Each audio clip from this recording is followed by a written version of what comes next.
Assalamualaikum warahmatullahi wabarakatuh.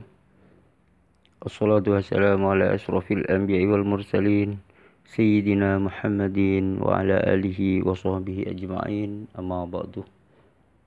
Rabbi shrah li sadri wa yassir li amri wahlul 'uqdatam min lisani yafqahu qawli. Amma ba'du.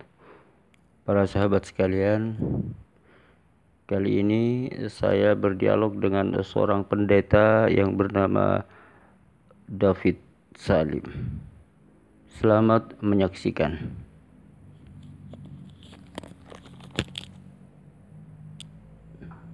Mas, sorry ya Mas ya, itu tafsirnya apa atau gambarannya nggak cocok ya, nggak tepat maksudnya ya. Bukan saya nggak terima, emang nggak tepat sih, gitu aja. Kalau sampai menafsirnya begitu, berarti ya tafsir sampean terhadap Quran sendiri itu nggak tepat ya. La ilmu itu mengetahui, itu ada di kamusnya Mas. Makanya juga sampean diperintahkan untuk ikutilah aku. Nah, kalau cuma tanda-tanda doang ngapain diikuti gitu loh. Inilah jalan yang lurus. Ya udah, kalau sampean punya tafsir yang beda ya lihat aja nantilah ya. Mas, Muslim itu menyelewengkan tafsir ya. La ilmu itu mengetahui Mas, bukan tanda. Kalau tanda ya itu ada lagi, bahasa Arabnya pun beda. Di Quran sampai juga ada tanda ya. Tanda dengan mengetahui ya beda atuh Mas. Dari zaman dulu juga la ilmu itu mengetahui. Kemudian terjemahan yang baru itu dirubah jadi tanda. Kalau dalam bahasa Inggrisnya itu knowledge, pengetahuan. La ilmu ya, makanya dalam bahasa Indonesia kan ada yang namanya ilmu kan. Kalau ilmu itu pengetahuan. Kalau pengetahuan artinya apa? Ya segala sesuatu yang perlu diketahui gitu loh. Nah, kalau pribadinya bagaimana? Ya pasti tahu. Kalau isanya la ilmu, ya berarti dia tahu. Bukan cuma isanya cuma tanda-tanda. Ya, jadi sangat tidak tepat. Misalnya hari mendung tanda akan hujan. Beda dengan orang yang tahu kalau hari mendung akan hujan. Ya, kalian aduh Muslim, tolonglah ya. Kamu kepada kitab sucinya sendiri aja tafsirnya ya minta maaf ya, model begitu gimana kalian mau ketemu kebenaran? Ini agak mirip kayak orang Yahudi kalian itu. Kalau sudah ketemu yang bersangkutan dengan Yesus langsung bisa diserongkan. Ini saya juga heran itu. Sama kayak orang Yahudi Mas, Muslim itu. Karena tidak mengakui Yesus sebagai Tuhan, ya itu kalau Islam. Kalau Yahudi sama sekali tidak mengakui Yesus, baik nabi ataupun rasul. Makanya kalau di perjanjian lama ada nubuatan mengenai Yesus, itu di tafsirnya beda. Ya itulah namanya pedang ya, yang Yesus datang untuk membawa pedang itu. Membawa perbedaan antara orang yang percaya dan orang yang tidak percaya, yang beriman dan yang tidak beriman. Itulah yang akan menentukan nasib orang itu di akhirat, imannya gitu loh. Ya kayak sampean mungkin udah diajarinya dari kecilnya begitu, ya udah jadi gimana ya. Tapi ya mudah-mudahan masih ada waktu lah ya, supaya bisa ketemu hidayah itu, kebenarannya sebenar-benarnya itu seperti apa sih gitu loh. Dan jangan dikatakan Yesus itu manusia, Yesus itu Tuhan. Hanya waktu disalib, Yesus itu dalam keadaannya sebagai manusia. Setelah itu ya eksistensi atau keadaannya kembali lagi sebagai Tuhan. Kalau cuma Yesus itu disalib dan mati, ya berarti dia bukan Tuhan.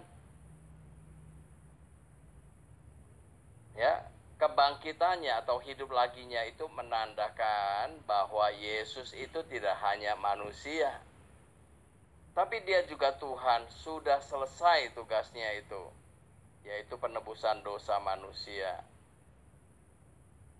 Jadi makanya orang Kristen itu menyembah Yesus, bukan karena dia kafir, bukan. Kalau menyembah manusia, ya itu kafir, syirik namanya. Ya, saya sebagai orang Kristen sangat jelas tidak boleh menyembah patung dalam rupa apapun ataupun manusia. Itu syirik. Tapi Yesus itu bukan manusia, ya. Ya memang kalian memang susah ya, karena menganggap bahwa Isa itu hanya putra Maryam, ya. Jadi anggapannya Isa itu manusia gitu loh. Itu yang membuat kalian sulit menerima Yesus sebagai Tuhan, karena beda kitab sucinya. Banyak hal, Mas, ya, disebutkan kalian membenarkan kitab terdahulu, salah satunya Injil. Tapi kok membenarkan, tapi Injilnya berbeda gitu loh. Injil apa yang sampai percaya? Injil aja nggak ngerti. Aduh. Coba sekarang saya mau tanya, Injil itu apa sih menurut kalian Muslim itu? Nggak ngerti juga kan? Saya jamin nggak ngerti.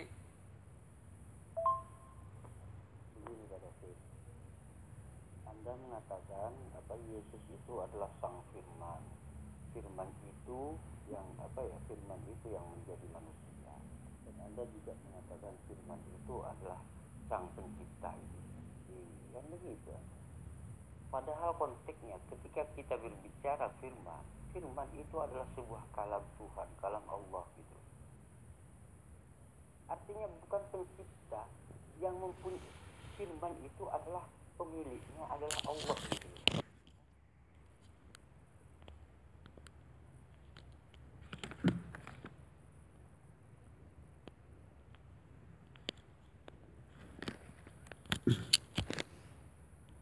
Adalah Allah gitu loh. Ini bedakan gitu. Firman itu pemiliknya adalah Allah gitu.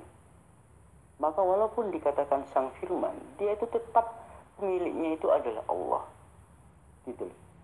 Makanya di dalam Yohanes 1 ayat 1 itu jelas dikatakan pada mulanya adalah firman, firman bersama-sama dengan Allah. Nah di sini adalah firman ini pemiliknya adalah Allah. Artinya pada mulanya adalah firman, firman ini bersama-sama dengan pemiliknya gitu. Pemiliknya adalah, ini ada dua pribadi, ada dua nama yang disebut gini. Pertama firman, terus kemudian Allah gitu. Ini artinya Allah berfirman, artinya pemilik firman itu adalah Allah itu sendiri, kan begitu. Nah kemudian yang menjadi Yesus itu hanya firman gitu. Bukan Allah yang menjadi Yesus, tapi firman. Kemudian firman ini menjadi Yesus gitu. Nah firman ini menjadi Yesus, maka Yesus disebut dengan ciptaan.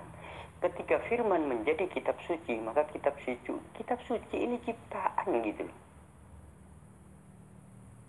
Kitab suci ini disebut dengan ciptaan gitu. Walaupun kitab suci ini berasal dari firman Tuhan gitu.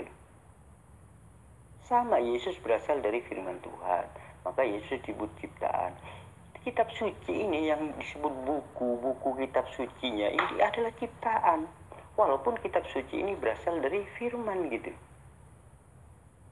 Ini yang perlu Anda pelajari dulu tentang firman. Firman, makanya di dalam Alkitab itu firman Tuhan gitu. Makanya begitu ada Tuhan berfirman, Yesus menerima firman gitu.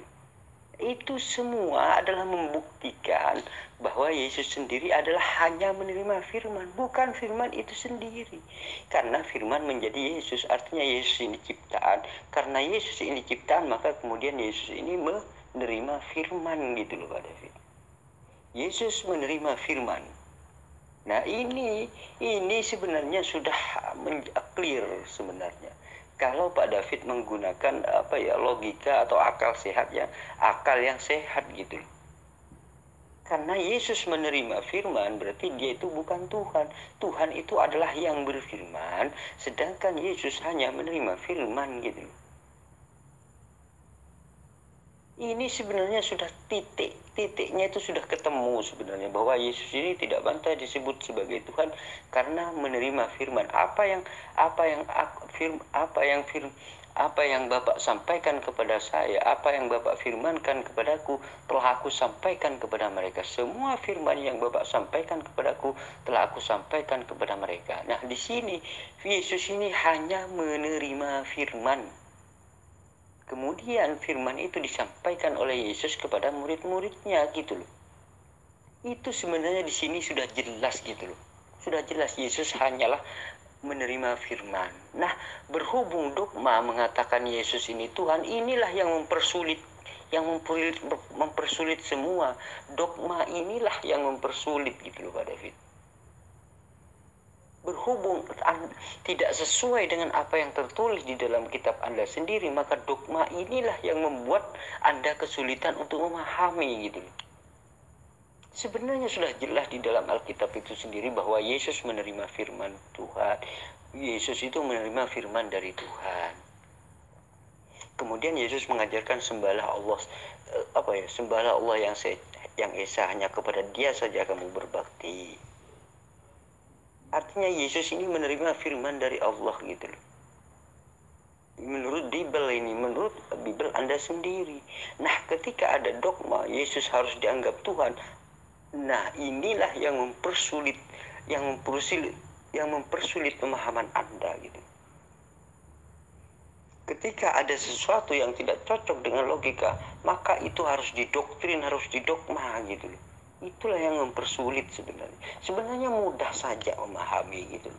Cuman dogma itulah yang membuat Anda kesulitan memahami gitu loh Pak David. Nah, Anda juga mengatakan Yesus Kristus itu mati sekali untuk menebus dosa atau untuk menebus dosa. Pak David, saya ingatkan semua manusia itu mati sekali Pak David. Semua manusia itu mati sekali, kemudian setelah itu dibangkitkan oleh Allah gitu. Yesus mati sekali, cuman prosesnya aja yang berbeda. Artinya prosesnya ada yang cepat, ada yang enggak bersamaan gitu loh semua manusia. Juga Yesus begitu. Jadi artinya Yesus enggak pantas kalau segala sesuatu yang mengalami kematian itu tidak dikategorikan sebagai abadi gitu. Segala sesuatu yang mengalami kematian itu tidak disebut abadi. Dan setiap yang tidak abadi tidak pantas disebut sebagai Tuhan gitu loh Pak David. Karena Yesus tidak abadi gitu loh. Berubah aja, mengalami proses perubahan aja itu sudah tidak abadi. Apalagi mengalami kematian gitu loh Pak David. Kalau misalkan pernah mati sekali kemudian masih disebut abadi, semua manusia abadi kalau gitu Pak. Manusia kan matinya cuma sekali gitu. Kemudian manusia ini di surga nanti bangkit bersama-sama gitu.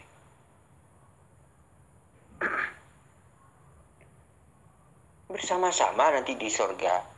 Terus rumah manusia berarti abadi kalau gitu Pak David.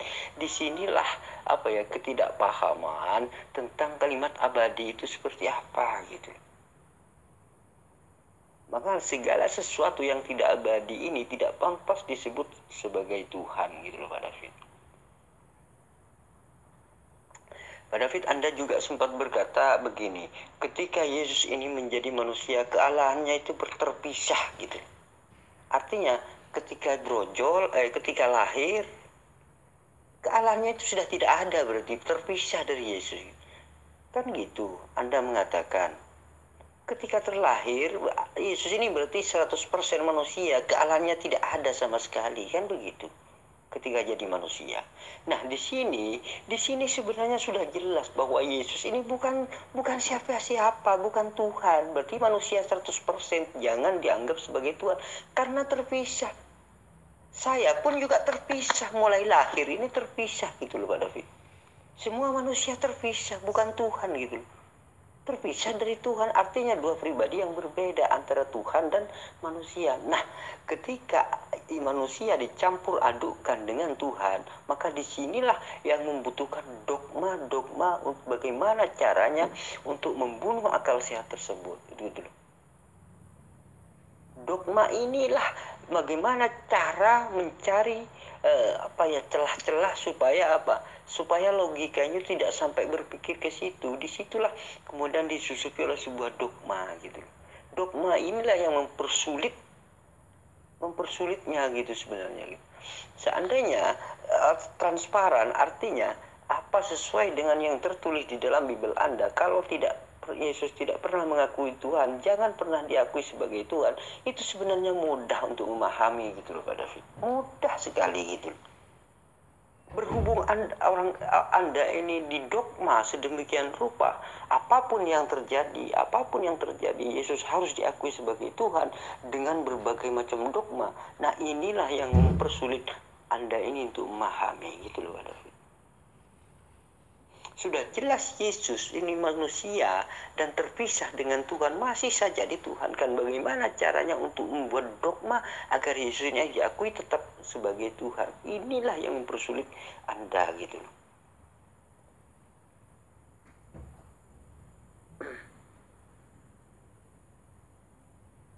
Nah, memang begitu. Semua manusia itu sejak lahir ya. Lahir juga terpisah dari Tuhan gitu. Artinya Tuhan itu bukan manusia, manusia bukan Tuhan. Artinya terpisah gitu loh. Nah, Yesus ini juga begitu, terpisah dari Tuhan. Artinya Yesus ini bukan Tuhan. Tuhan juga bukan Yesus gitu loh. Ini sebenarnya mudah saja. Cuman dogmalah yang membuat Anda sulit untuk memahami gitu loh. Jadi apa bedanya dengan yang lain gitu loh Pak David?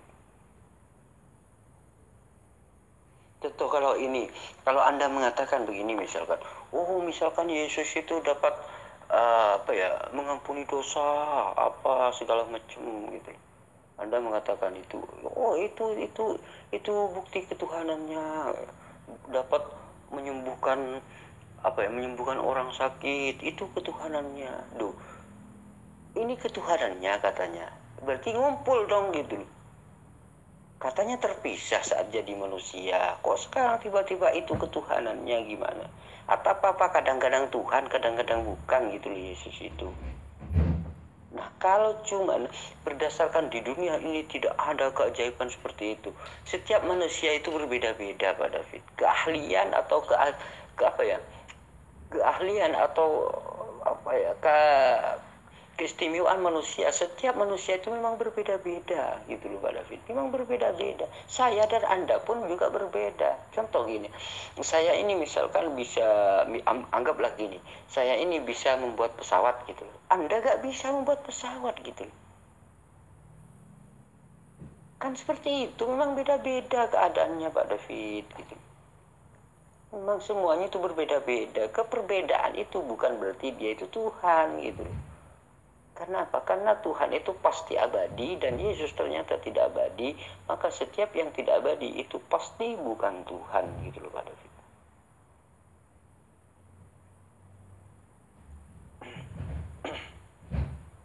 Pak David, Anda mengatakan Yesus itu yang menebus dosa karena dosa warisan segala macam, kan begitu intinya. Pak David, kalau di dalam Islam dosa itu diampuni oleh Allah gitu. Allah yang mengampuni dosa. Bukan berarti Tuhan yang bunuh diri. Yang bunuh diri gara-gara manusia berdosa. Tidak seperti itu.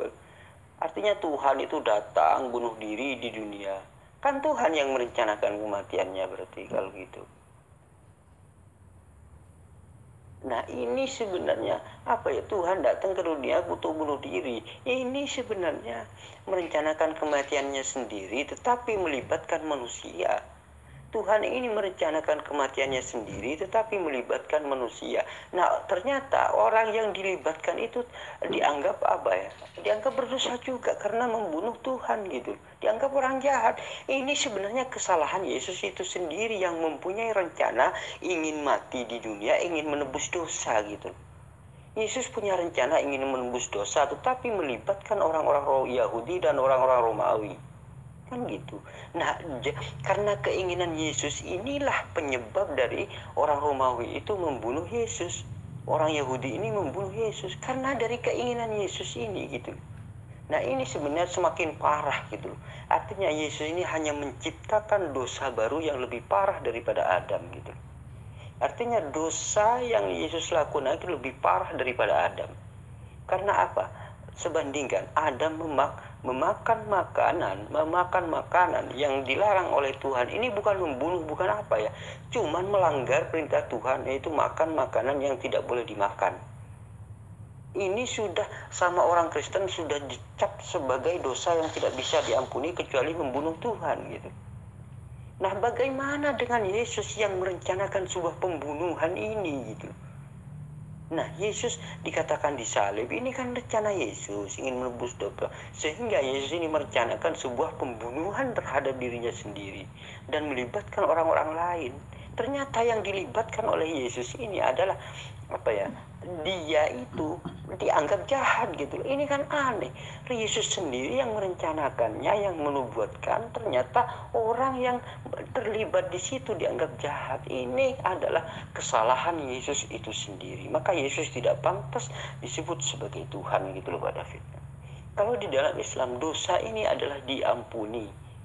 Dosa ini diampuni. Untuk itulah disebut di dalam Islam adalah dosa di dalam Islam Allah Maha Pengampun. Karena mengampuni setiap dosa jika orang itu benar-benar bertobat, benar-benar minta ampun kepada Allah Subhanahu wa taala dengan syariat-syariat atau cara-cara yang sudah ditentukan gitu oleh Allah Subhanahu wa taala gitu. Karena Allah disebut Allah Maha Pengampun, maka ketika orang itu bertobat, Allah Maha Pengampun gitu. Asal jangan disengaja terus-terusan. Itu kan unsur kesengajaan, maka beda lagi. Tobatnya tidak diterima. Karena apa? Karena dia itu sengaja ingin mengulang-ulang gitu. Tetapi kalau dia itu bertobat dengan sungguh-sungguh, tidak akan pernah mengulangi kesalahan yang pernah dia lakukan, nah maka itu Allah menerima. Yang itulah yang disebut dengan taubatan nasuha, maka Allah akan mengampuni segala dosa-dosa yang telah dilakukannya gitu loh. Inilah yang disebut dengan Tuhan Maha Pengampun. Kalau di dalam ajaran Kristen kan tidak Maha Pengampun. Seandainya Tuhan dalam Kristen itu Maha Pengampun, tidak perlu ada penyalipan gitu. Penyalipan itu menurut saya hanya menciptakan sebuah kekejaman baru yang lebih parah daripada Adam gitu.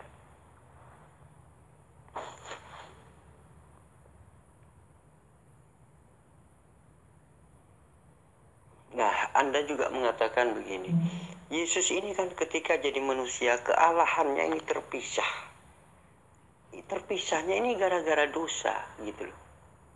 Nah, di sini sudah jelas kalau memang Yesus ini dari kealahannya terpisah, berarti Yesus tidak layak disebut sebagai Tuhan. Karena apa? Karena Yesus itu masih terkontaminasi dengan dosa tersebut, gitu. Kan terpisah, gitu loh. Artinya darah yang mengalir dari Adam jika dari Adam kemudian keturunannya kemudian mengalir kepada Maria, ibunya Yesus. Nah, dari Maria ini kemudian dia itu mengalir kepada Yesus. Artinya Yesus ini masih terkontaminasi dengan darah Adam gitu. Jadi jika ada dosa waris, maka Yesus ini tetap terkontaminasi darah Maria gitu. Kenapa? Orang di dalam rahim ini pasti darah Maria ini mengalir ke dalam darah Yesus. Artinya darah yang ada di dalam di dalam diri Yesus itu adalah darah yang terkontaminasi oleh dosa gitu. Jika Anda percaya kepada sebuah dosa waris gitu, maka Yesus juga tidak layak gitu loh untuk untuk ditumbalkan gitu, nggak layak. Juga Yesus masih kecuali Yesus itu keluar dari batu misalkan, ini baru tidak terkontaminasi dengan manusia sama sekali. Tetapi kalau manusia ini darah manusia ini mengalir dalam diri Yesus, itu semua, setiap tetesan darah Yesus itu adalah darah Maria gitu. Dan Yesus juga tidak lepas dari dosa itu gitu loh. Itu yang perlu menggunakan akal sehat agar Anda tidak tersesat terus gitu loh Pak David.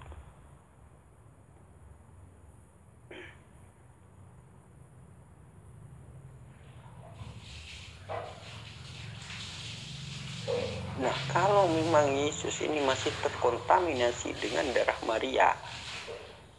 darah Maria, artinya Yesus itu, di dalam diri Yesus ini masih ada dosa gitu. Dosa waris yang disebabkan dengan darah Yesus yang terkontaminasi dengan darah manusia. Seandainya Yesus ini misalkan keluar dari batu saja, ini lebih terputus kemanusiaannya. Terputus gitu. Artinya kalau Yesus ini keluar dari batu gitu, jadi tidak terkontaminasi sama sekali dengan darah manusia gitu. Tapi kalau masih keluar dari rahim Maria, ini juga enggak lepas dari darah Maria gitu.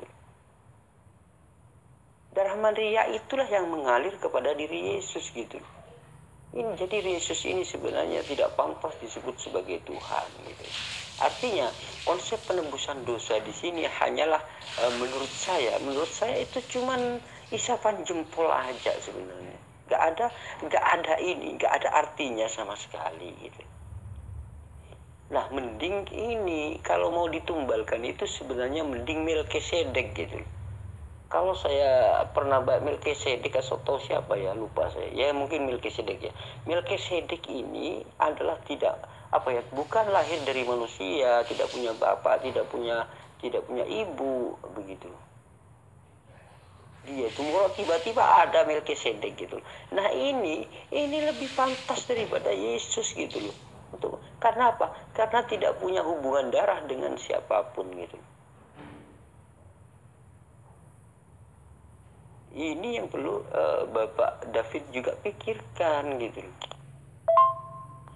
Pak David, Anda berbicara Zukhruf 61 tentang kalimat wa innahu la'ilmul lisa'ah. Wa innahu, sesungguhnya Nabi Isa la'ilmul lisa'ah, sebagai pengetahuan bagi kita as-sa'ah, yaitu tentang datangnya atau waktu dekatnya hari kiamat gitu. Nah, di sini kan menjelaskan tentang Nabi Isa ini sebagai pengetahuan bagi kita bahwa hari kiamat itu adalah benar-benar sudah dekat. Artinya di sini tanda-tanda gitu. Tanda-tanda ketika Nabi Isa ini datang, maka itu sebagai tanda-tanda kiamat. Arti sebagai pengetahuan bahwa kiamat itu sudah dekat gitu. Nah, tanda-tanda kiamat yang disebut dengan tanda-tanda kiamat ini ayatul lisa'ah atau la ilmul lisa'ah. Inilah ilmu lisa'ah atau ayatul lisa'ah, ayat-ayat untuk hari kiamat. Ini sebenarnya kalau ayat itu berarti Anda mengatakan, oh ini ayat, gitu Anda berkata. Seandainya kalimat itu misalkan ada kalimat ayatul lisa'ah, oh ini ayat ini, gitu. Pasti Anda mengatakan seperti itu untuk membenarkan dogma-dogma yang ada di dalam konsep-konsep ketuhanan di dalam diri Anda itu sendiri sebenarnya.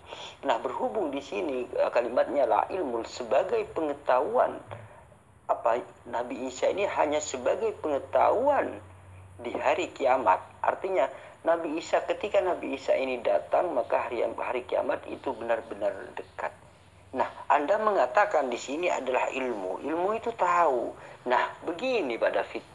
Walaupun dikatakan ilmu, walaupun Nabi Isa ini adalah dikatakan sebuah ilmu, nah berarti ini Nabi Isa ini tidak tahu apa-apa gitu. Yang tahu itu adalah yang mempunyai ilmu itu gitu. Yang menciptakan ilmu itulah yang tahu gitu loh Pak David. Nah, sedangkan kalau Nabi Isa ini adalah ilmu, maka yang menciptakan ilmu itu yang tahu. Yang menciptakan ilmu adalah Allah Subhanahu wa taala gitu. Secara logikanya begini aja Pak David. biar Anda itu tidak pusing. Begini ya, buku itu misalkan ada buku ya, buku bacaan itu yang tentang apa strategi apa gitu. Nah, sebuah buku ini kan ilmu pengetahuan agar saya supaya misalkan ilmu tentang astronot misalkan buku ini. Nah, kemudian buku ini adalah sebuah ilmu gitu loh Pak David. Jadi buku ini tidak tahu apa-apa, buku ini tidak tahu tentang astronot, tidak tahu tentang apa. Tetapi yang punya buku inilah yang mengetahui tentang astronot gitu. Ilmu buku itu kan ilmunya gitu. Bukan pemilik ilmu gitu. Buku ini ilmu, walaupun Nabi Isa ini disebut dengan ilmu di sini, ilmu.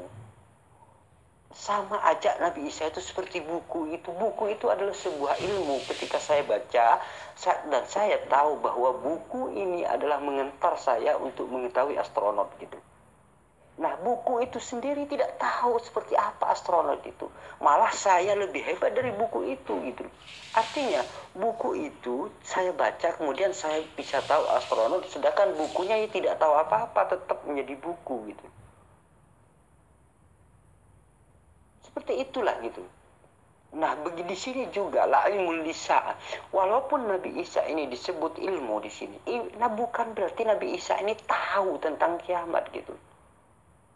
Tetapi saya yang diberitahu oleh Allah Subhanahu wa taala bahwa ketika Nabi Isa ini datang, bahwa hari kiamat itu benar-benar dekat. Saya tahu ketika Nabi Isa itu datang, berarti hari kiamat itu sudah dekat. Sementara Nabi Isa ya nggak tahu tentang kiamat itu kapan, nggak tahu gitu. Tetapi yang menciptakan ilmu itulah yang tahu, yaitu Allah Subhanahu wa taala, itu yang tahu tentang hari kiamat tersebut. Sedangkan Nabi Isa nggak tahu, karena Nabi Isa itu hak posisinya sebagai ilmu gitu. Nah, di sini saya mengikuti logika Anda lah. Kalau Anda mengatakan la ilmu itu sebagai ilmu gitu aja. Nah, ilmu itu buku ini sebuah ilmu gitu loh. Buku ini adalah sebenarnya sebuah ilmu bagi kita. Ketika buku ini datang kepada saya, maka saya ini menjadi tahu bahwa cara membuat mobil seperti itu. Sementara bukunya itu sendiri, ilmunya sendiri gak tahu itu. Buku itu seperti mobil, menciptakan mobil seperti apa gak tahu. Tetapi yang punya buku ini yang tahu gitu. Begitu juga dengan Nabi Isa, yang punya ilmu itulah yang tahu. Sedangkan ilmunya sendiri atau Nabi Isanya sendiri gak tahu tentang hari kiamat itu kapan. Itu sebenarnya tercantum di dalam Bible itu sendiri, bahwa Nabi Isa itu tidak mengetahui kapan hari kiamat gitu. Nabi Isa ini juga di dalam Bible juga tercantum tidak tahu kapan hari kiamat. Nah, kalau Nabi Isa tidak tahu tentang hari kiamat, berarti tidak pantas atau tidak layak disebut sebagai Tuhan. Itu di dalam Bible sendiri secara jujur, secara polos Nabi Isa mengakui hal itu gitu.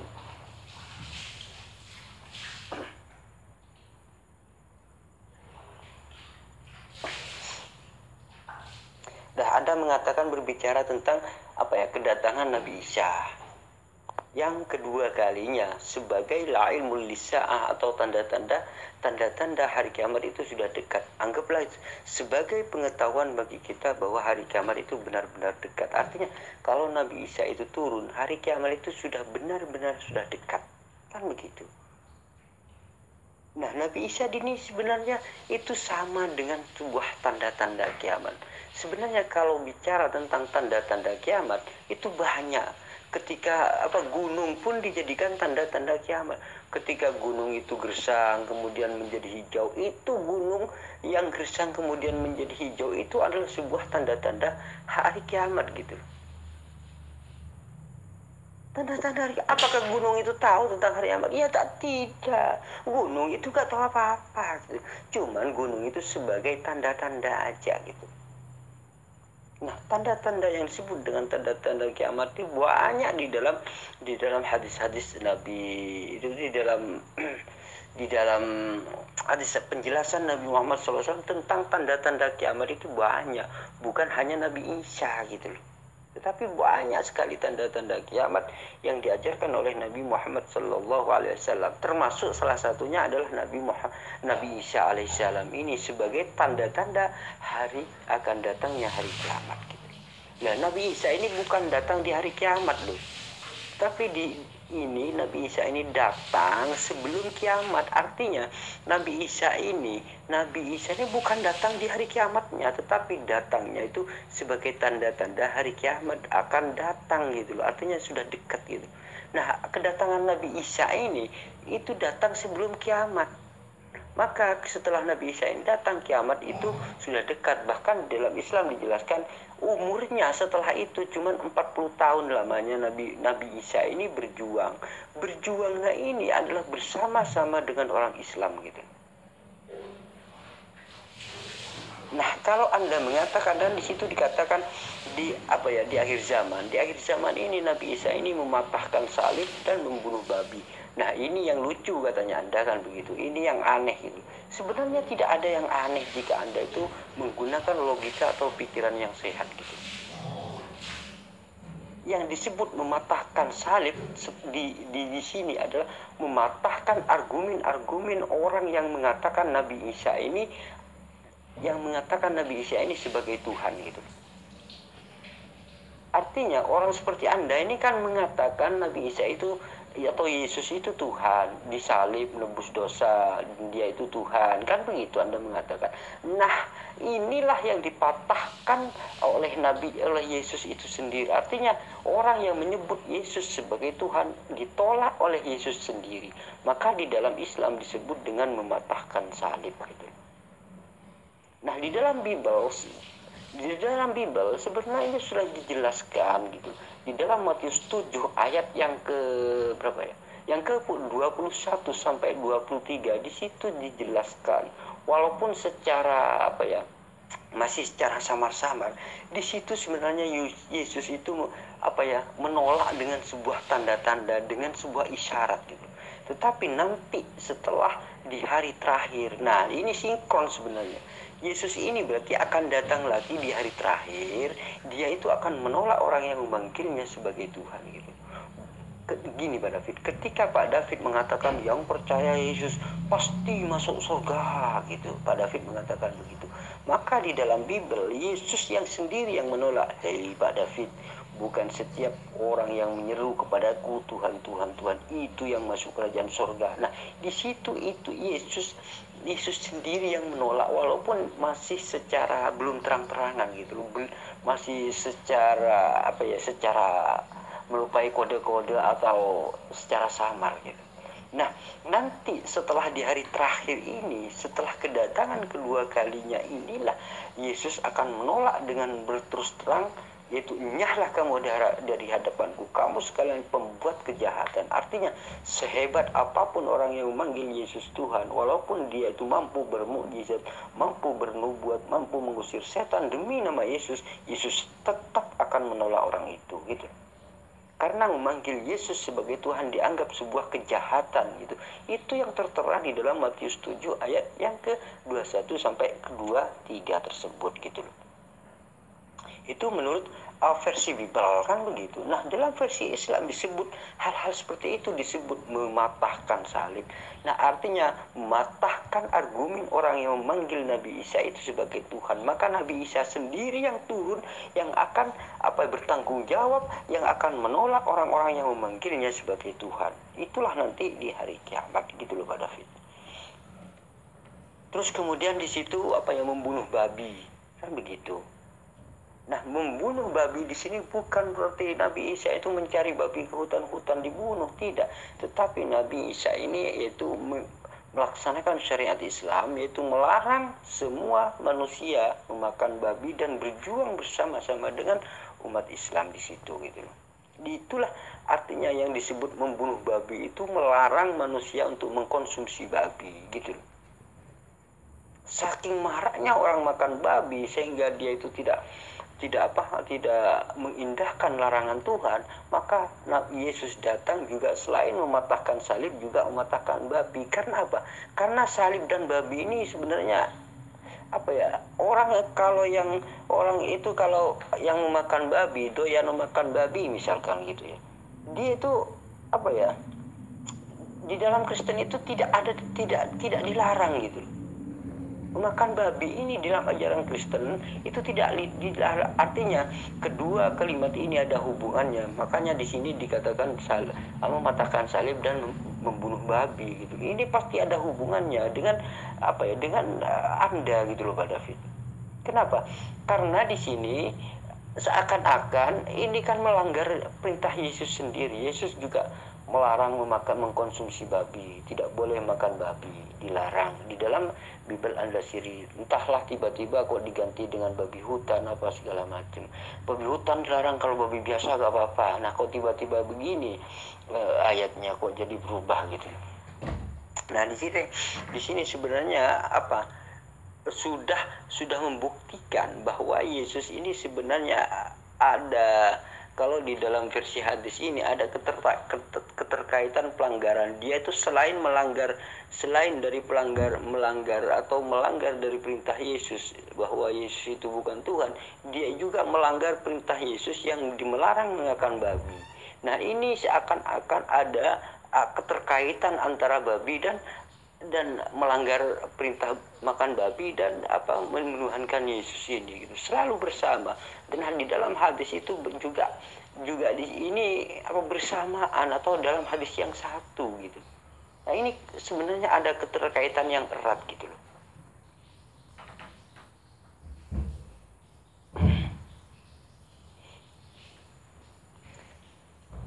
Nah begini, Anda mengatakan Nabi Isa itu akan datang di akhir zaman. Iya memang benar.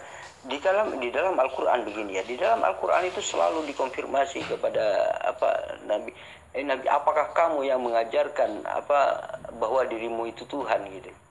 Maka Nabi Isa menjawab, saya tidak pernah Maha suci Engkau ya Allah, saya tidak pernah mengajarkan diriku sebagai Tuhan gitu. Terus dan ibuku juga tidak pernah mengajarkan dirinya sebagai Tuhan gitu. Kemudian saya hanya menyampaikan apa yang engkau firmankan ya Allah gitu. Artinya Nabi Isa ini hanya menyampaikan firman dari Allah Subhanahu wa taala, kemudian firman itu disampaikan kepada kaumnya gitu. Artinya seperti yang tertera di dalam Bible, Yesus hanya semua firman yang telah Bapak sampaikan kepadaku, kata Yesus, telah aku sampaikan semuanya kepada mereka gitu. Nah di sini sebenarnya sinkron dengan Al-Qur'an gitu. Ada kesamaan gitu. Di dalam Al-Qur'an Yesus tidak pernah mengajarkan dirinya sebagai Tuhan, tidak pernah. Terus Yesus hanya menyampaikan apa yang Allah firmankan, dan firman itu disampaikan kepada ini tentang menyembah Allah gitu. Artinya Nabi Isa ini adalah hanya memerintahkan agar supaya manusia atau kaumnya itu menyembah Allah Subhanahu wa taala gitu. Maka di dalam Bible itu juga tertera, sembahlah Allah. Yesus juga mengatakan, sembahlah Allah saja yang esa, hanya kepada Dia saja kamu berbakti. Nah, kenapa tiba-tiba Yesusnya yang dituhankan? Orang yang mengajak menyembah Allah itu kok tiba-tiba dijadikan Tuhan gitu. Ini kan aneh. Ibarat gini, saya itu mengajak manusia, ayo menyembah Allah, ayo sembahlah Allah saja, hanya kepada Dia aja kamu tiba-tiba ada orang menyembah saya gitu. Nah ini kan sebenarnya penyesatan gitu loh, yang memakai nama saya gitu loh. Orang ini ingin menyesatkan ajaran saya dengan memakai nama saya sehingga saya dituhankan. Ini kan pembelotan daripada ajaran saya, sama juga dengan pembelotan terhadap ajaran Yesus gitu loh.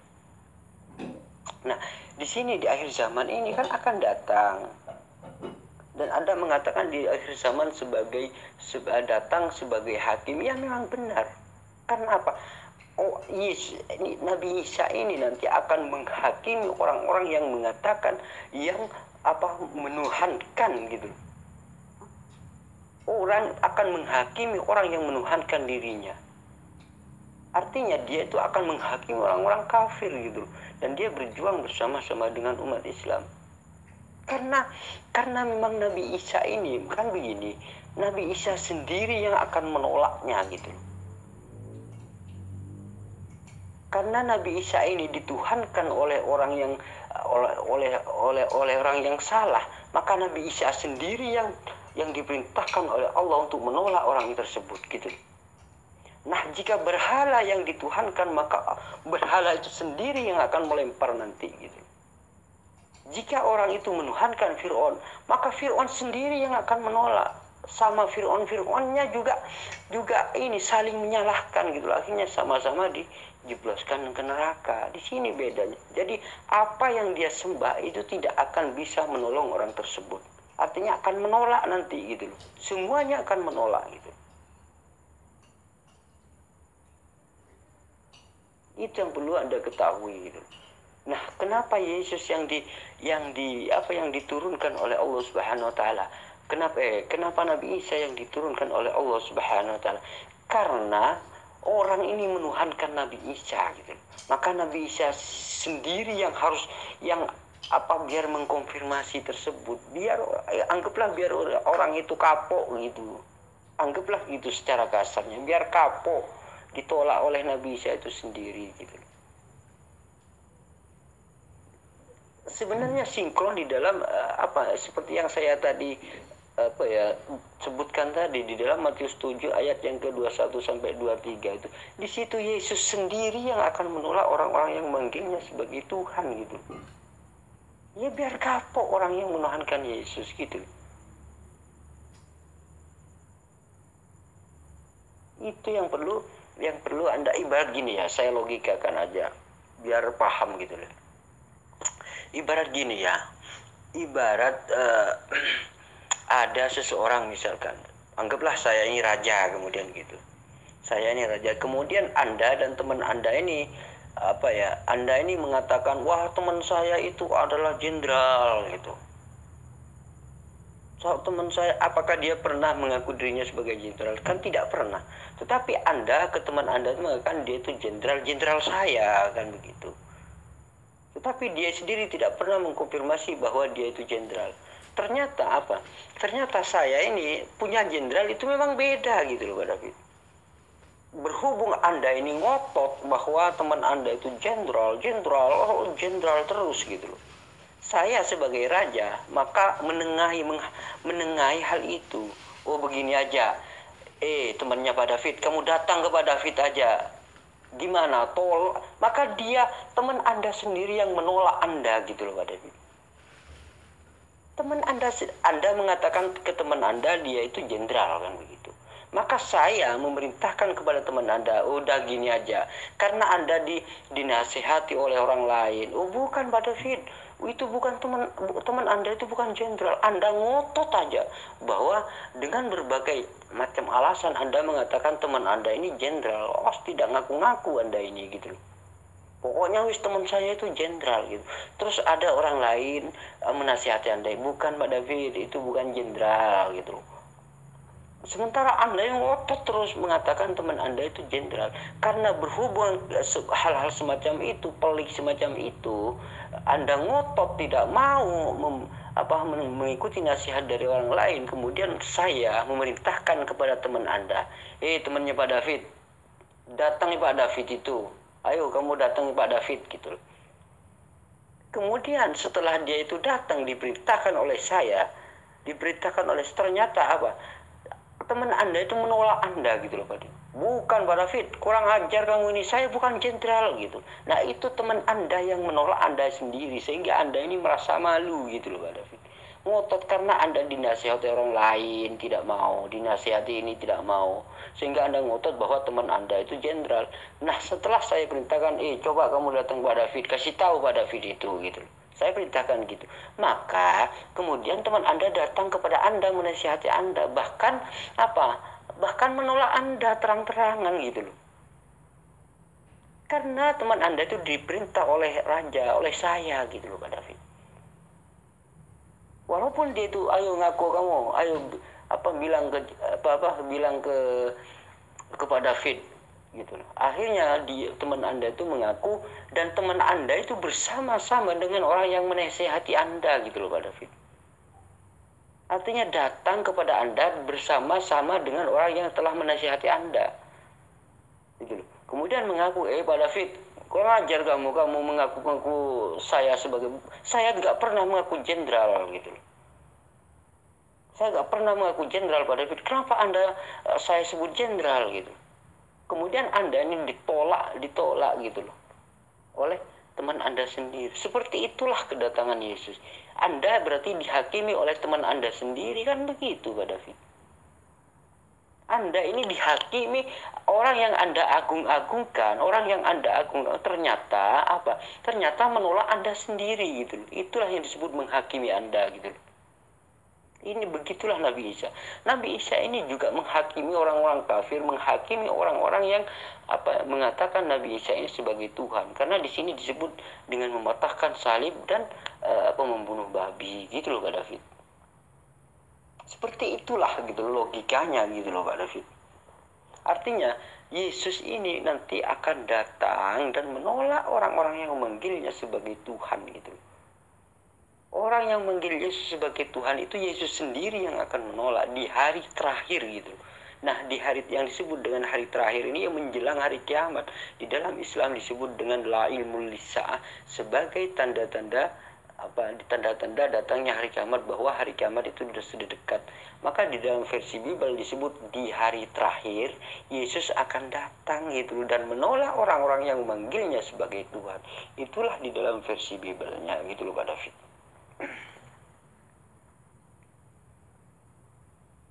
Nah, Anda mengatakan begini, mengapa bukan Nabi Muhammad yang datang? Nah, begini Pak David, masalah konsep ketuhanan di dalam Islam ini sudah sempurna, sudah real. Ketika disebutkan ketika tidak ada perselisihan tentang Tuhan, tentang siapa Tuhan yang sebenarnya di dalam Islam itu gitu. Ini sudah clear. Tidak ada yang menyembah Nabi Muhammad SAW gitu loh David. Tidak ada orang yang menyembah Nabi Muhammad itu, tidak ada yang mengatakan Nabi Muhammad itu sebagai Tuhan, itu tidak ada. Sehingga Nabi Muhammad SAW, ajarannya Nabi Muhammad SAW dianggap sudah sempurna, sudah real, sudah finish gitu loh. Artinya Nabi Muhammad itu tenang gitu loh. Tenang Nabi Muhammad. Sedangkan Nabi Isa ini masih berkecamuk gitu loh. Berkecamuk artinya untuk agar segera menyelesaikan perkara yang dilakukan oleh umatnya, penyimpangan yang dilakukan oleh umatnya, sehingga Tuhan yang mempertanyakan kepada Nabi Isa itu sendiri, kan begitu. Maka untuk itulah Nabi Isa, ayo kamu datang tolak orang itu gitu. Artinya Nabi Isa sendiri yang disuruh menolaknya gitu. Sementara Nabi Muhammad SAW sudah tenang, umatnya sudah nyaman, tentram, karena Nabi Muhammad SAW khatamun nabiyyin dan juga Sayyidul Anbiya Mursalin, yaitu pemimpinnya para nabi dan pemimpinnya para utusan Allah gitu. Nah, kenapa seandainya semua para utusan, semua para rasul itu hidup sampai panjang umur semua, misal gak ada yang meninggal, misalkan Nabi Musa panjang umur, Nabi Daud panjang umur, Nabi Ibrahim panjang umur, terus Nabi Isa panjang umur semua, misalkan para utusan Allah, para rasul-rasul itu sampai hari ini misalkan gitu ya. Nah, itu semua para rasul itu pasti mengikuti syariat Rasulullah Sallallahu Alaihi Wasallam, karena Rasulullah adalah Nabi yang terakhir, utusan yang terakhir gitu. Dan ajarannya itu disebut sudah akmaltu lakum, artinya menyempurnakan ajaran mulai dari awal gitu, ajaran Islam ini gitu. Makanya ketika segala aspek di dalam Islam itu ada aturan, ada hukum-hukumnya, maka itu tidak heran, karena memang Islam ini adalah sebuah ajaran yang sempurna gitu. Dalam berbagai apapun, di aspek apapun, dalam segi apapun, di dalam Islam itu ada aturan hukumnya, ada hukum-hukumnya gitu. Karena memang sudah sempurna, beda dengan Bible. Hukum-hukum itu bagaimana cara? Gak ada di dalam Bible. Semua itu cuman sebatas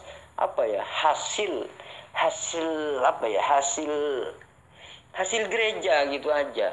Tidak berdasar dengan ucapan Yesus, tidak gitu. Artinya bukan berasal dari Yesus. Contoh seperti menuhankan Yesus, itu kan sebenarnya bukan menuhankan, bukan berasal dari ajaran Yesus. Yesus sendiri mengajarkan agar menyembah Allah, sementara orang Kristen tiba-tiba menyembah Yesus. Ibarat gini, saya itu mengajak orang, ayo sembahlah Allah, ayo. Banyak orang, kemudian orang itu ikut menyembah Allah. Dan tiba-tiba setelah saya tiada, orang itu memakai nama saya. Ayo sembah Hasan, ayo sembah Hasan. Ya seperti itulah gitu. Ini sebenarnya penyesatan yang menggunakan nama saya gitu. Ini yang akan secara halus namanya gitu.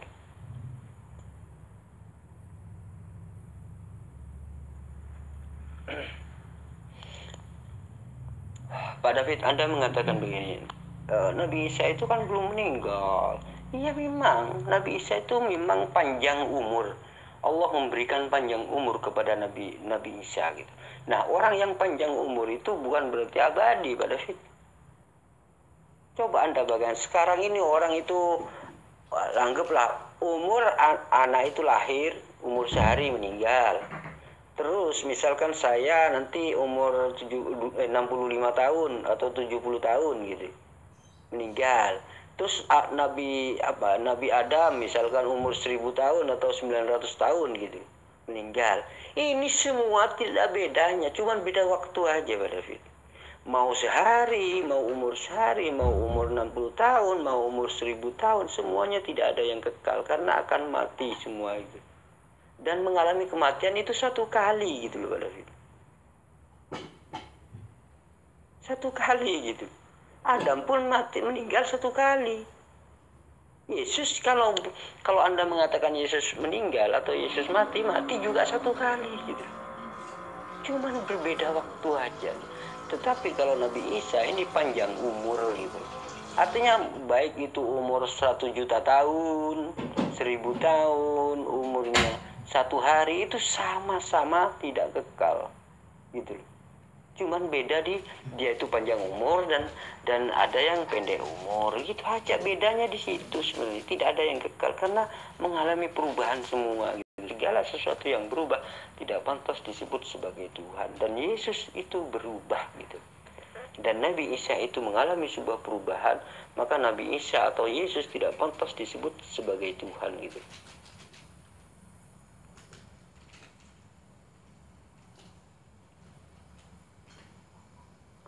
Kembali lagi kepada ini ya, karena tadi Anda itu mengulang lagi pertanyaan sebagai Az-Zukhruf ayat 61 ini, maka saya jawab juga mengulangi lagi gitu. Begini Pak David, Anda mengatakan di situ la ilmul lisa'ah. La ilmul lisa'ah itu kan sebagai pengetahuan bagi kita. La ilmul lisa'ah sebagai bahwa kedatangan Nabi Isa ini sebagai pengetahuan bagi kita bahwa kiamat itu benar-benar sudah dekat, kan begitu. Nah, ini menunjukkan Nabi Isa itu hanya sebagai pengetahuan bagi kita. Sebagai pengetahuan bagi kita bahwa hari kiamat itu akan dekat. Bukan berarti Nabi Isa ini tahu tentang hari kiamat. Dan Anda mengatakan begini, oh kalau begitu kan Nabi Isa itu la ilmun. La ilmun di sini kan ilmu gitu. Nabi Isa itu kan berarti ilmu, berarti tahu hari kiamat. Nah, itu Anda mengatakan seperti itu. Nah, walaupun Nabi Isa ini disebut sebuah ilmu pengetahuan, anggaplah begitu ya. Bukan berarti Nabi Isa ini tahu apa-apa. Karena begini ya Pak David, buku ini adalah juga ilmu gitu loh Pak David. Buku ini adalah sebagai ilmu pengetahuan gitu. Apakah buku ini tahu tentang, misalkan buku ini menceritakan tentang mobil gitu.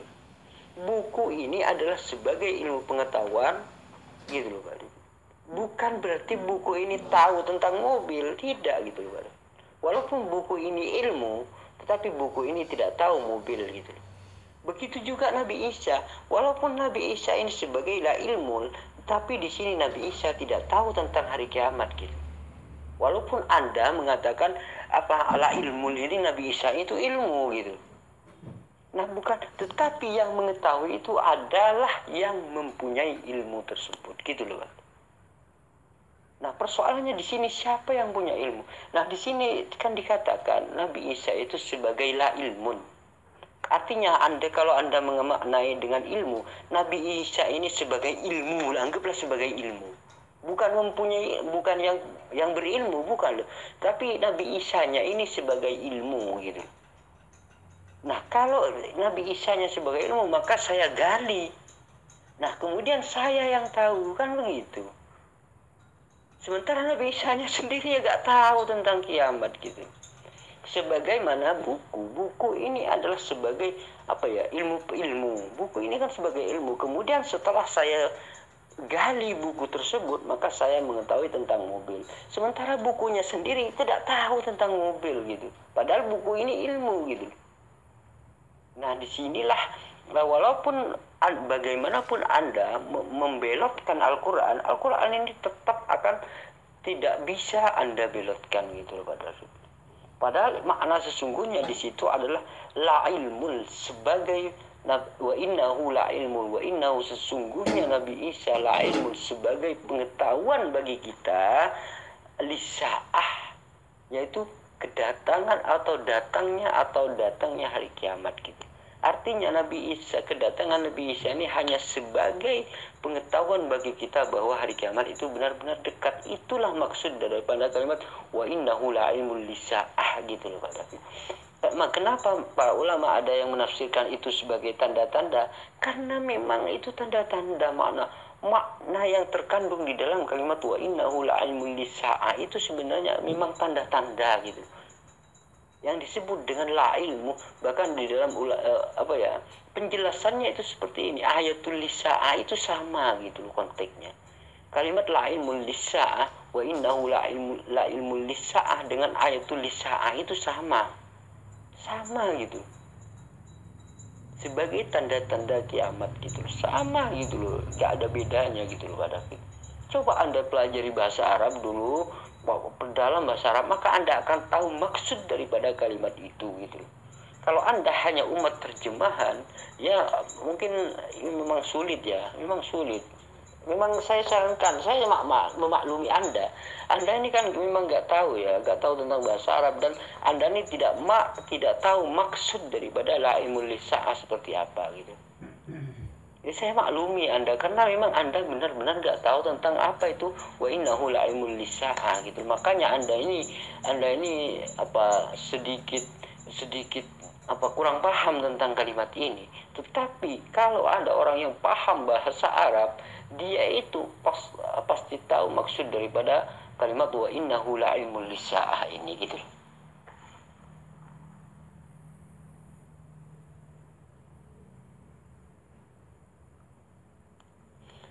Begini, yang terakhir tadi Anda mengatakan apa ya? Yang VN-nya kedua, yang Anda mengatakan yang terakhir begini. Kalau dari Bible, itu dari Anda mengatakan Anda ini menjelaskan tentang Al-Quran kan begitu. Kalau dari Bible itu jelas gitu, Yesus Tuhan, Anda mengatakan seperti itu. Pak David, saya sudah berulang-ulang memberikan referensi kepada Anda berdasarkan Bible Anda sendiri. Tidak satu pun Bible itu, di dalam Bible itu mengatakan Yesus itu bahwa dirinya itu mengaku Tuhan. Nggak ada Pak David. Padahal di dalam perjanjian lama Tuhan itu mengaku dirinya sebagai Tuhan gitu. Bahkan di dalam Al-Quran itu Tuhan itu mengaku dirinya sebagai Tuhan. Agar apa? Agar manusia tahu bahwa Tuhan itu seperti itu gitu loh Pak David. Tuhan ini seperti ini, agar tahu. Tetapi bahayanya kalau tidak pernah mengaku dirinya Tuhan kemudian dituhankan, ini berbahaya gitu. Bisa orang membuat ini menyesatkan gitu. Karena apa? Karena di dunia ini banyak sekali yang tidak pernah mengaku dirinya Tuhan gitu. Contoh ini, Hanuman tidak satu kali pun mampu mengatakan dirinya sebagai Tuhan. Tetapi kalau ada orang yang menuhankan Hanuman, ini sudah menyimpang gitu. Dan dia orang yang percaya kepada Hanuman sebagai Tuhan pasti mempunyai dogma-dogma agar bagaimana caranya agar Hanuman ini tetap diakui sebagai Tuhan. Dogma itulah yang diberikan kepada pengikutnya gitu. Contoh gini dogmanya. Kan misalkan saya mengatakan, Hanuman itu kan gak pernah mengaku dirinya Tuhan. Kenapa Anda Tuhan kan gitu loh.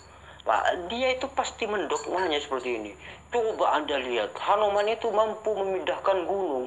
Mana ada monyet di dunia ini mampu memindahkan gunung kalau bukan jelmaan Tuhan.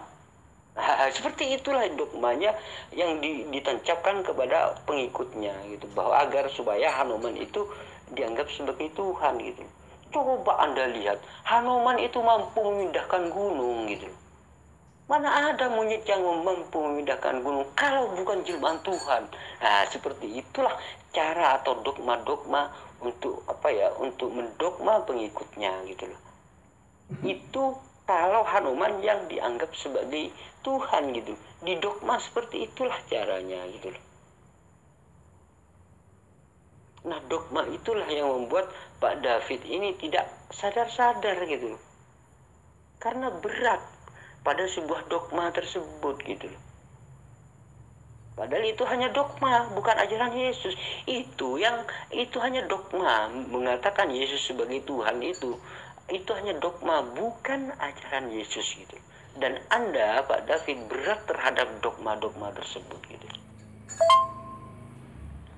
Pak David, Anda mengatakan begini ya, tadi setelah saya mengatakan la ilmul lisya'ah itu sebagai pertanda atau sebagai pengetahuan bagi kita bahwa kedatangan Nabi Isa itu adalah sebagai pengetahuan bagi kita bahwa hari kiamat itu benar-benar dekat kan gitu, lisya'ah namanya. Nah, Anda mengatakan itu adalah salah di dalam menafsirkan la ilmun. Anda mengatakan la ilmun itu adalah mengetahui gitu. Nah, di sini sebenarnya Anda ini yang tidak paham tentang bahasa Arab gitu loh, Pak. Anda mengatakan oh itu di kamus itu ada. Kamus apa yang Anda baca? Nah, begini Pak David, saya akan bedakan ya. La ilmul itu adalah sebagai pengetahuan gitu loh, Pak. Bukan mengetahui, tetapi sebagai pengetahuan gitu. Nah, kalau alimun itu baru mengetahui gitu. Kalau disebut dengan alimun gitu, baru ini mengetahui gitu. Tetapi kalau la ilmul itu sebagai pengetahuan. Artinya buku ini sebagai pengetahuan bagi kita. Gitu loh. Juga di sini alimun ini mengetahui, nah bedakan antara la ilmun dengan alimun gitu. Jadi saya tanya, kamus apa yang Anda baca gitu? Atau Anda pura-pura membaca kamus, hanya alasan, tetapi Anda sebenarnya tertipu oleh teman Anda sendiri yang mengatakan la ilmun itu mengetahui gitu.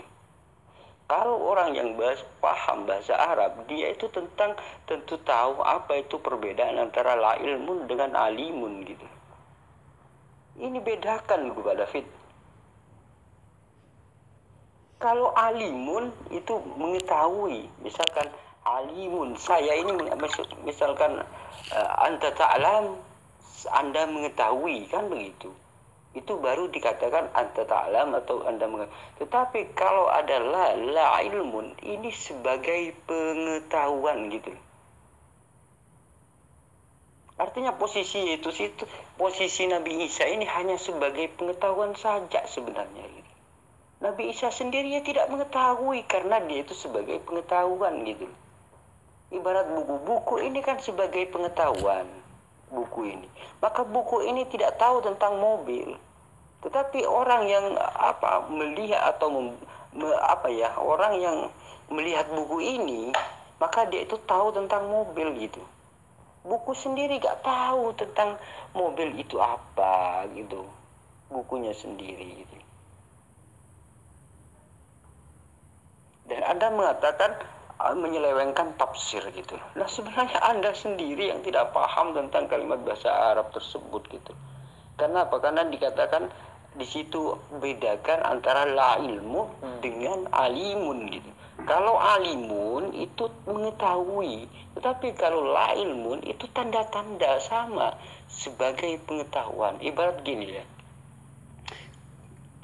Ibarat rambu-rambu.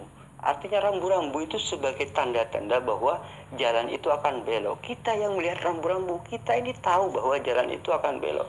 Sementara rambu-rambu itu sendiri gak tahu jalan itu belok apa enggak rambu-rambunya itu gitu loh.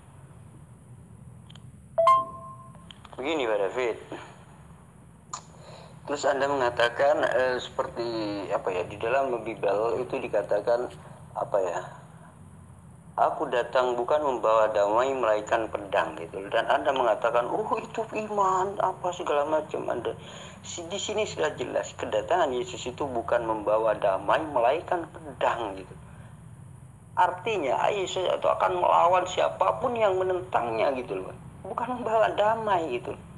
Yesus itu sudah jelas di situ, di dalam Bible itu tertulis seperti itu. Bahkan Anda mengatakan Yesus itu bukan manusia, kan gitu. Anda mengatakan Yesus bukan manusia ketika disalib katanya.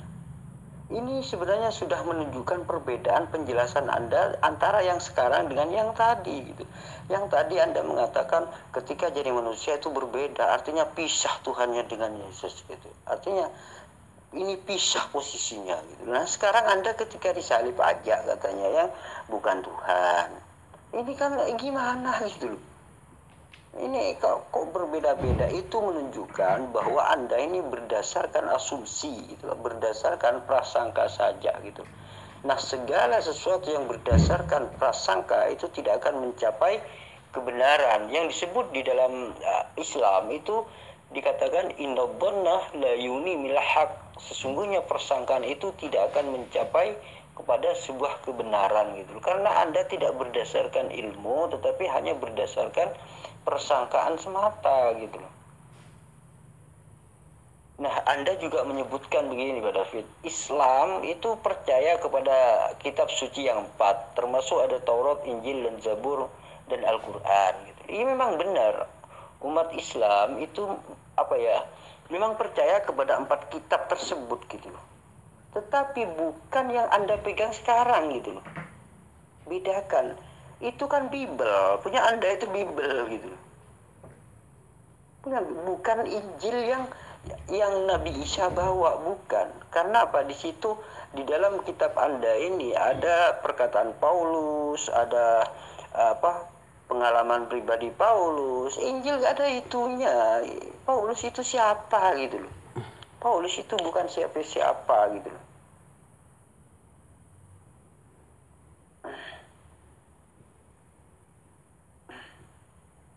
Nah, Anda mengatakan Anda bertanya kepada saya tentang Injil itu apa menurut saya, kan begitu. Nah, menurut saya Injil itu adalah sebuah kitab suci, yaitu firman Allah yang difirmankan kepada Nabi Isa. Dan kemudian firman itu tertulis maka menjadi disebut dengan Injil, yang disebut dengan kitab suci. Artinya Injil itu adalah sebuah kitab suci gitu loh. Nah, kalau menurut Injil itu sendiri, itu sebenarnya kitab suci ini adalah sebuah kabar gembira atau kabar baik bagi orang yang mengikutinya. Begitu juga Al-Quran. Al-Quran ini adalah sebuah kitab suci, dan Al-Quran ini juga menjadi kabar baik, kabar gembira. Bukan hanya kabar baik, tetapi kabar gembira kepada orang-orang yang beriman gitu loh. Artinya orang yang mengikuti Al-Quran ini diberikan kabar gembira oleh Al-Quran itu sendiri gitu loh. Ini jaminan dari Allah Subhanahu wa Ta'ala gitu loh. Ini sampaikanlah kabar gembira kepada orang-orang yang beriman, itu Al-Quran. Tapi kalau di dalam Injil kan itu berita berita. Itu yang harus Anda ketahui juga gitu loh Pak David. Sebenarnya kalau Bible itu, kenapa saya mengatakan Bible itu bukanlah kitab suci? Karena di dalam Bible itu adalah isinya itu cuman omongan-omongan Paulus, omongan kejadian-kejadian yang menimpa Paulus, segala macam. Itu dan semua itu dirangkum dijadikan satu dan dianggap semuanya itu dianggap kitab suci. Padahal kalau kitab suci itu kan seharusnya berisi firman Tuhan terus. Tetapi di sini di dalam Bible itu bukan kitab suci, bukan firman Tuhan pun dianggap kitab suci. Ini kan sudah menyimpang ini sebenarnya gitu loh. Ya mudah-mudahan Anda paham tentang apa yang saya sampaikan gitu loh. Mudah-mudahan Anda segera mendapat hidayah dari Allah Subhanahu wa Ta'ala gitu loh. Agar Anda ini selamat gitu loh. Agar Anda ini diselamatkan, tidak tidak mengikuti sebuah dogma, sebuah persangkaan, karena persangkaan itu tidak akan mencapai sebuah kebenaran.